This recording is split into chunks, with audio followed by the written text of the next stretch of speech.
Esteemed guests, please welcome to the stage journalist Charlotte Khan, Her Excellency Razan Mubarak, President of IUCN and Managing Director of MBZF, David Nicholson, Chief Climate Officer of Mercy Corps, and Hindou Oumarou Ibrahim, President of the Indigenous Women and Peoples Association of Chad and co-chair of the International Indigenous Peoples Forum on Climate Change.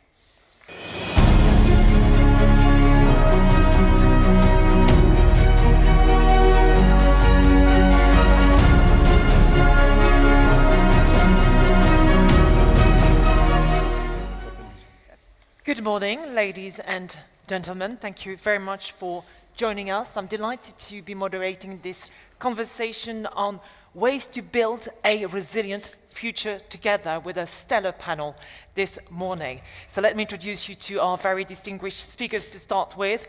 A very warm welcome, of course, to you, Your Excellency, Razan Al-Mubarak, President of the International Union for Conservation of Nature, IUCN, David Nicholson, Chief Climate Officer at Mercy Corps, and Hindou Oumarou Ibrahim, co-chair of the International Indigenous Peoples Forum on Climate Change. Thank you so much for joining us today. We are having this very important conversation here today because the triple planetary crisis of climate change, pollution, and biodiversity loss, coupled with intensified natural disasters, increased incidence of displacement, and very slow progress towards achieving the Sustainable Development Goals requires urgent and inclusive action. While indigenous and marginalized communities are amongst the most vulnerable, they are also key to finding transformative solutions. So, Hindou, I'm going to turn to you to start with, to ask you how indigenous knowledge and marginalized voices can help shape sustainable solutions for the future, and how we can integrate local and traditional knowledge, especially, like I've mentioned, of indigenous people, into national strategies to safeguard our heritage and progress away from various risks. Thank you very much, Charlotte, and sabah al-khair to everyone in the room.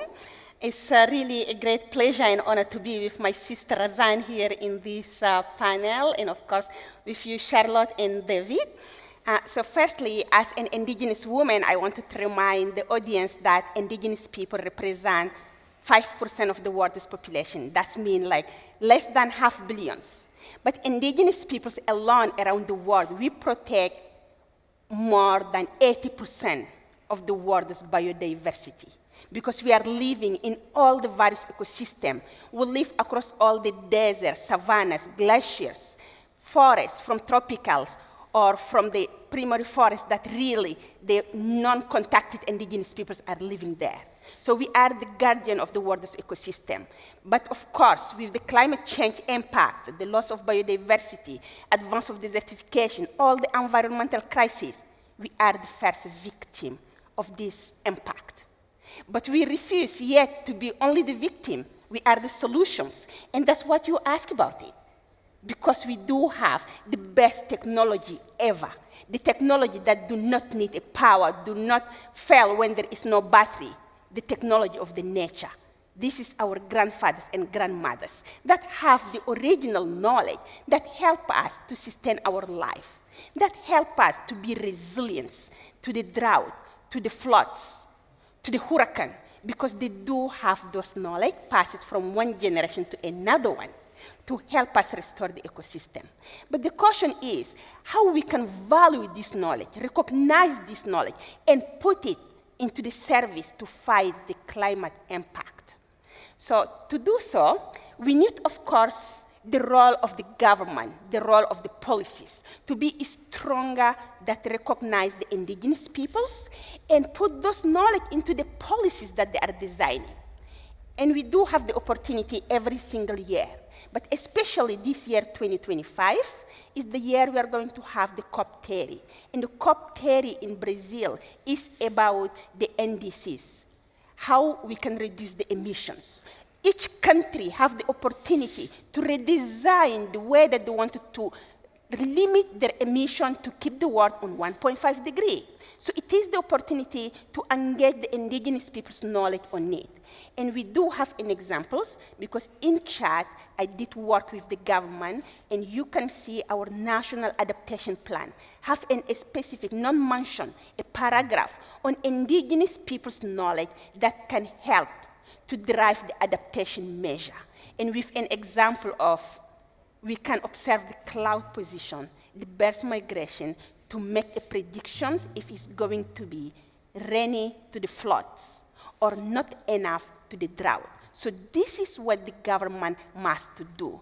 But of course, everyone must to use this opportunity of indigenous peoples that protecting the world's ecosystem, not only for us, but for all the peoples of the world, for you who are here in the world, in the room, that can breathe the clean air, because we are protecting the ecosystems.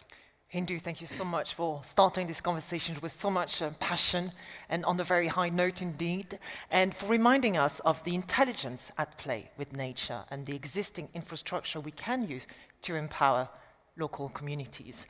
And onto the same theme, Your Excellency, the IUCN's Global Standard for Nature-Based Solutions cites scientific consensus that nature is indeed essential for human existence and good quality of life.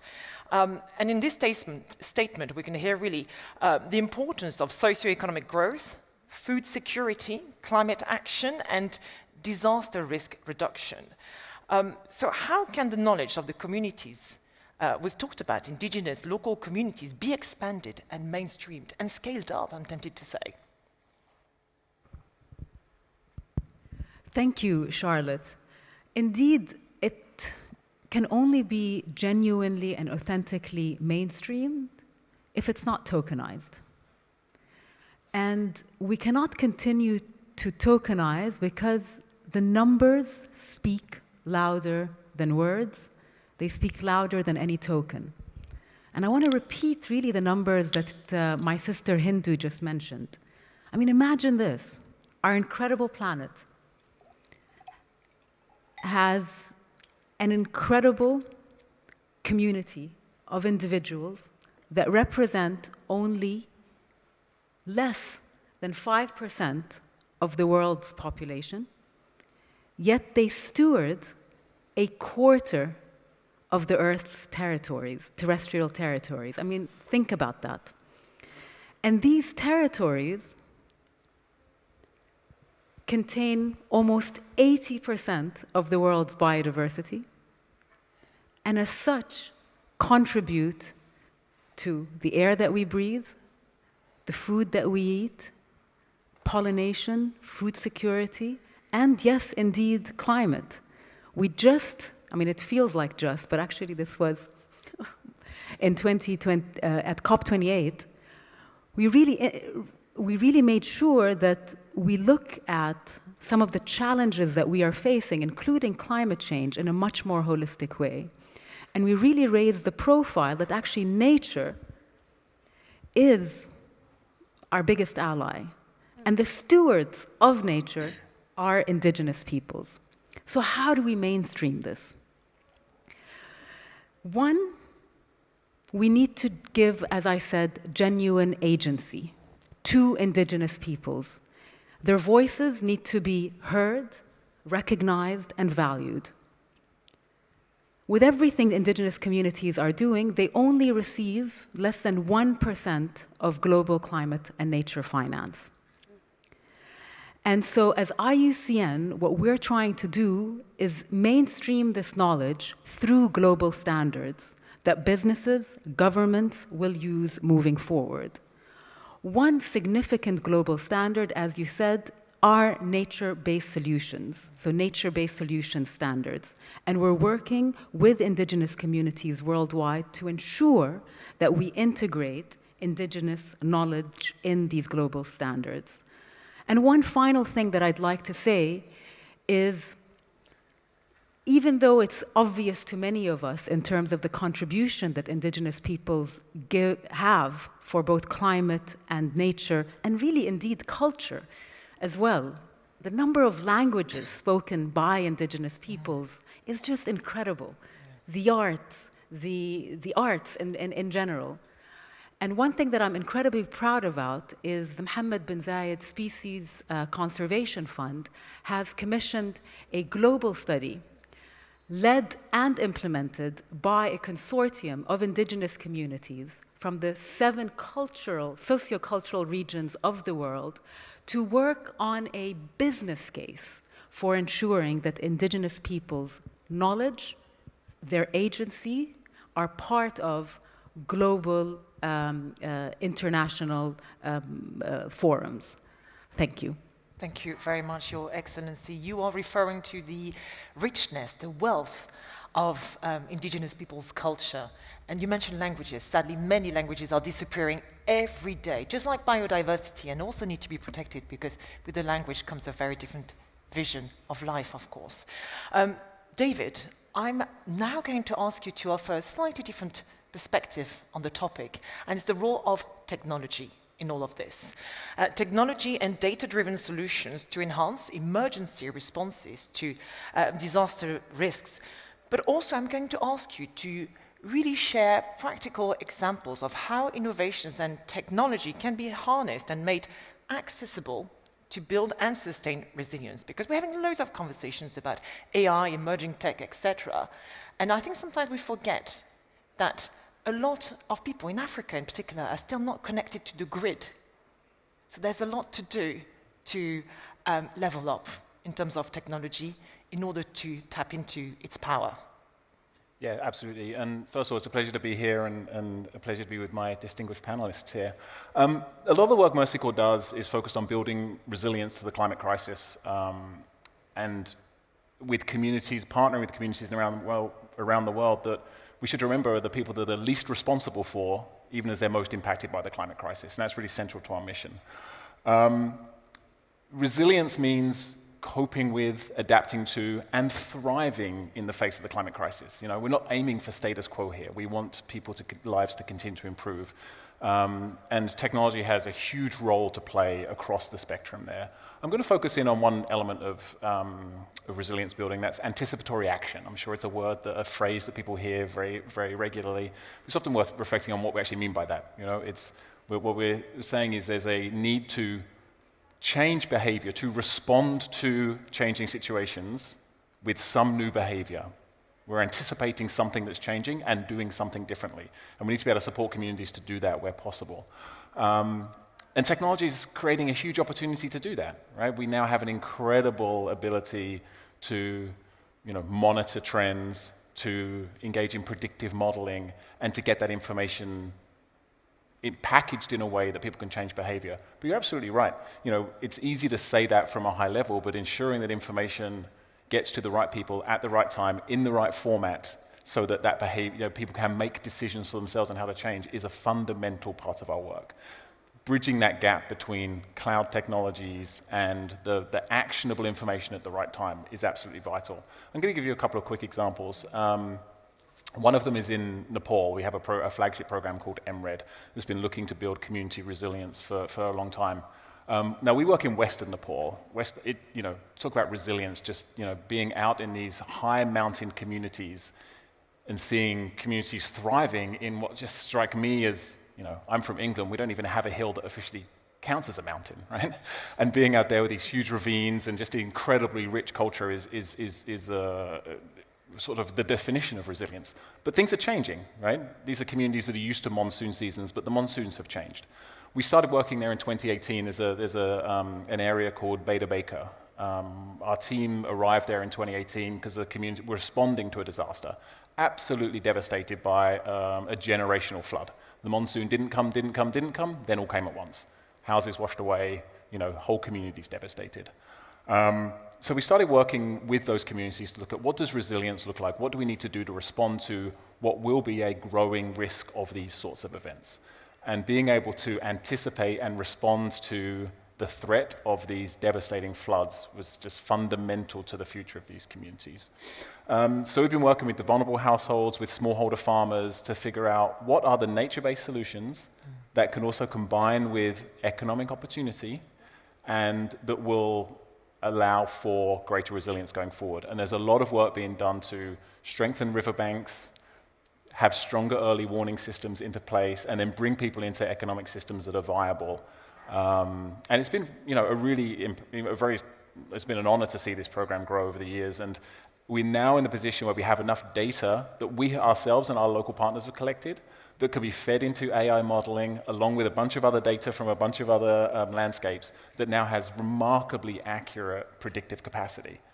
But then that information has to go into the hands of the right people at the right time. And that's the work that we do with our local partners to ensure that it is translated and is understandable and it's trusted. And that means involving the community in every step of that pathway. So it's not just here's a warning. It is an understanding where that's come from.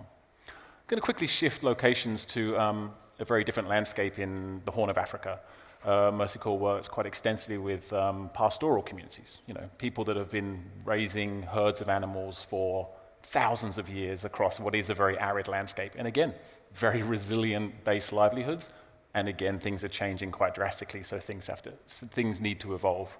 We've been working with the county government in northern Kenya of Wajir, along with rangeland councils, which are the traditional decision-making groups that decide where you're going to take animals for a particular season in order to graze.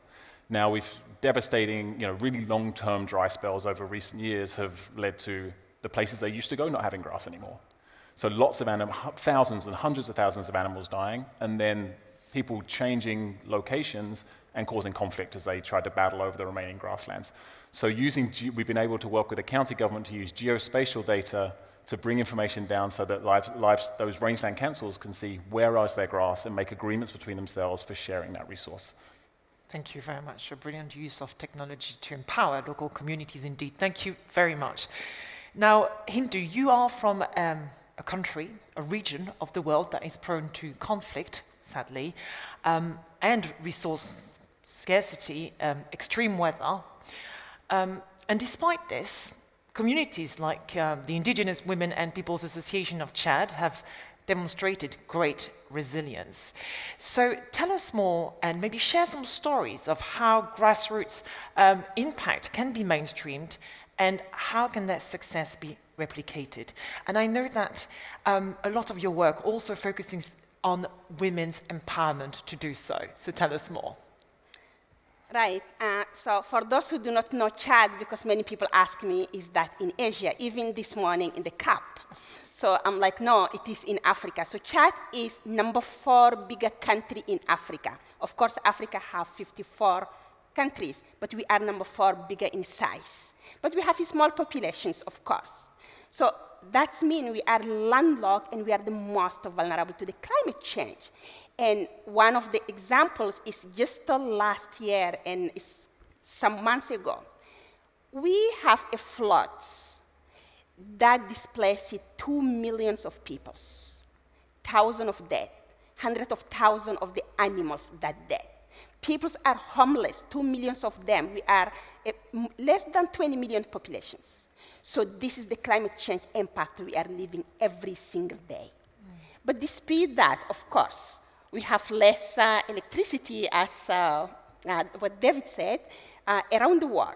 But people are resilient. We are not just staying there and watching what is happening. We are acting. And that's what my organization also do. So we do work with the women on the grassroots, really in the rural area who didn't went to school. We do work also with men. So with the women, we work on the income-generating revenue to help them transform the products that they have. One of the examples is, as I'm coming from a cattle herders, so helping the women to transform the milk into access to the market to sell this milk. As we do not have the fridge, of course, you cannot transform into the yogurt or keep it, but you need the access to sell it. So that's one of the examples that we are helping the women to do it. And when we had this project, for less than a year, the women come, they say, like, listen, we wanted to have our children to go to school. We have at least 200 of them. And they just built a shelter themselves. And I ran to the governor. I'm like, I need a teacher that can come to the communities. I'm ready to do whatever that you want, but I have to get this chicha. When? I'm like, now, not tomorrow. So then we work with the school immediately. We get 1 volunteers, we get them to the communities, and we get the school for those communities. So imagine in the next 10, 20 years, how those children are going to change the life of their community there. So this is just one example, and we are working with so many women around these places. But of course, as people do not know even Chad, who is the number 4 biggest countries, how they can know the vulnerability of these peoples and helping them. That's coming to what my sister Razan said. If indigenous peoples are receiving less than 1% of the world's climate money, how are we going to get to change the world as we are protecting 80% of the world's biodiversity? Imagine that the world is a football team. And of course, I love Barcelona, and indigenous peoples are the Messi.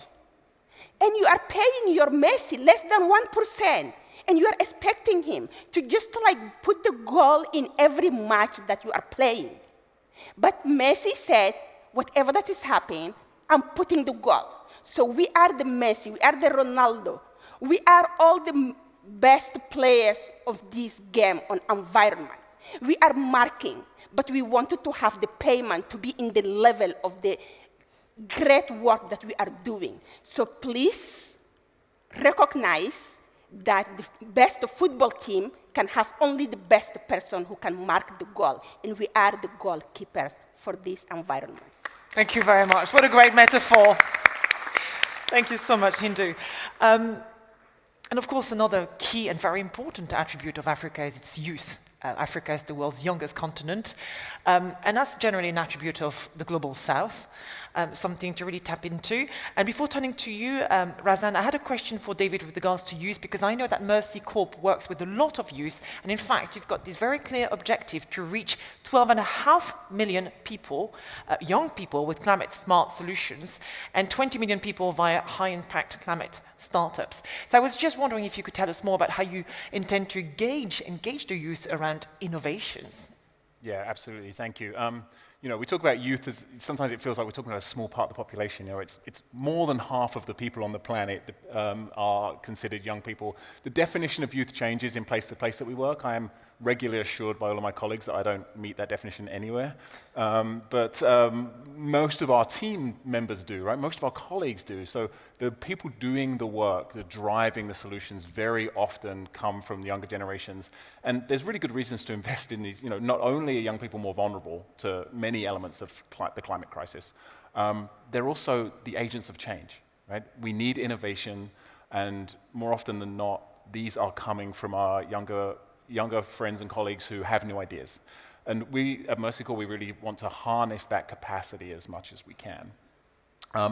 We have a couple of examples of this as well, just to share with you. One really key issue that we've been focused on is unemployment for young people.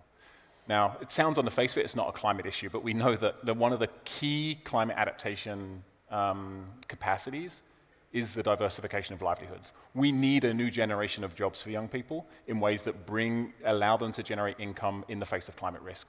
Many of these are tech-based industries. So making sure that we are working, so in Jordan actually, not too far from here, we have a youth impact labs, which is getting young people trained, access to all of this wonderful capacity that's online to build their skill sets in digital employment opportunities, and building, you know, some become entrepreneurs, some join other online industries, and just the capacity to solve some of that youth unemployment gap is fantastic.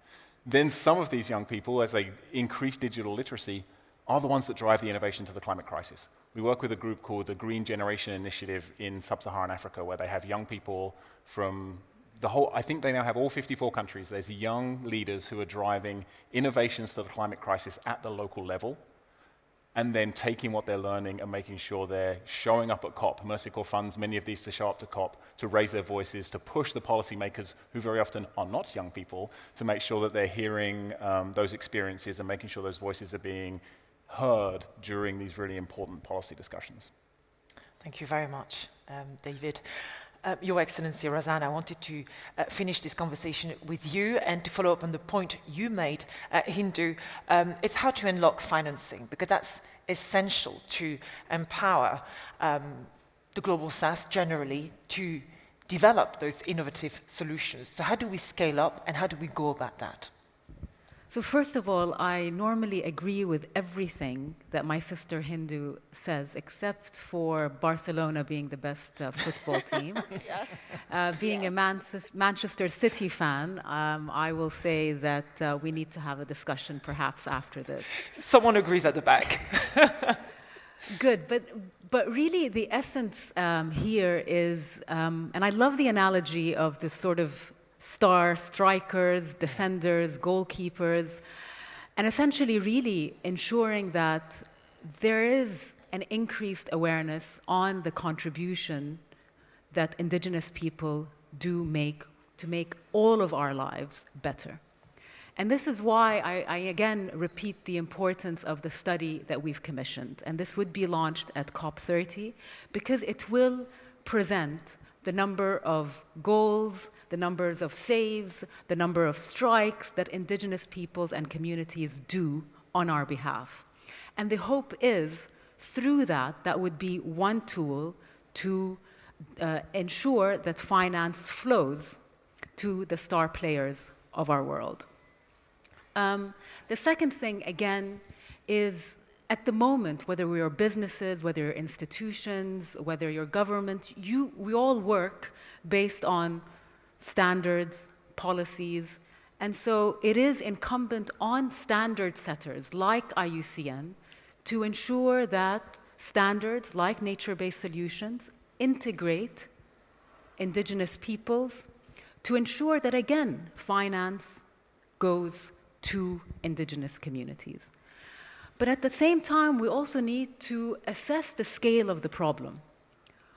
We've seen and heard that global finance to developing countries is insufficient, ineffective, and unfair. And to a certain extent, I'm part of the school of thought and really following the Honorable Senator that we have to do better. And in order for us to do better, one needs to also acknowledge and recognize injustice. And so when we work with Indigenous communities, one needs to also recognize that and recognize their tenure rights. Because without tenure rights to the land that they manage, it's also very difficult to provide finance.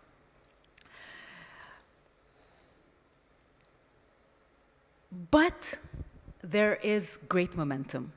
At COP28 in the UAE consensus, for example, it was the legal sort of documentation that came out of it, which is known as the UAE consensus, mentions Indigenous peoples more than any climate convention and agreement before that.